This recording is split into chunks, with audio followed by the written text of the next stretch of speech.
Post-Hypnotic Press presents The Zelmenyaners, A Family Saga, by Moyshe Kulback. Translated by Hillel Halkin. Introduction and notes by Sasha Senderovich.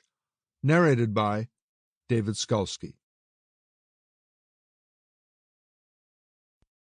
Moyshe Kulback, 1896 to 1937, was a leading Yiddish modernist poet, novelist, and dramatist. Arrested in 1937 during the wave of Stalinist repression that hit the Minsk Yiddish writers and cultural activists with particular vehemence, and given a perfunctory show trial, Kulback was shot at the age of 41. Hillel Halkin is an acclaimed translator of Hebrew and Yiddish fiction, a biographer, literary critic, and novelist. Sasha Senderovich is assistant professor in the Slavic department, the Strom Center for Jewish Studies, and the Jackson School of International Studies at the University of Washington in Seattle. A note to the listener. The Zelmenyaners is one of a select group of rescued Yiddish books, translated into English as part of the New Yiddish Library, the Yiddish Book Center's series of Yiddish literature and translation, published in partnership with Yale University Press.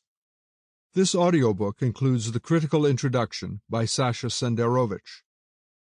The Zelmenyaners offers a rare glimpse into Jewish life in the early Soviet Union, describing the travails of a Jewish family in Minsk that is torn asunder by the new Soviet reality. Moyshe Kulback paints a vivid picture of 4 generations facing the profound changes brought on by the demands of the Soviet regime and its collectivist radical secularism. Published as a serialized novel in the 1920s and 30s, the installments are unconnected vignettes about familiar characters, while the end ties it all together poignantly. The print edition distinguished the installments by inserting 3 black lozenges, diamond shapes, between the installments. In the audio edition, we've used music. Our cover art features an etching by Isaac Babel from Mon Village, a collection of etchings based on his Shadows of the Past drawings, published in Paris in 1932. Introduction for Moyshe Kulback. The December 1929 issue of the Star, Stern, one of the Yiddish-language monthlies in the Soviet Union, opened with a full-page photographic portrait of Joseph Stalin, placed opposite the journal's table of contents. Congratulatory remarks on the occasion of the 50th birthday of Stalin, the General Secretary of the Communist Party and the leader of the Soviet Union, were printed above the portrait, with the collective signatures of the journal's editorial board underneath. Listed in the table of contents were a few poems and short stories, an article about the work of proletarian writers in capitalist countries, and something entitled, From the Book The Zelmenyaners Family, Chapters from a Novel, by the writer Moyshe Kulback. Set in an expanding Soviet metropolis slightly more than a decade after the Bolshevik Revolution, these chapters would later form the basis of a comic Jewish family saga called The Zelmenyaners. The Zelmenyaners first appeared in serial form, Part 1 in 1929 to 1930, Part 2 in 1933 to 1935.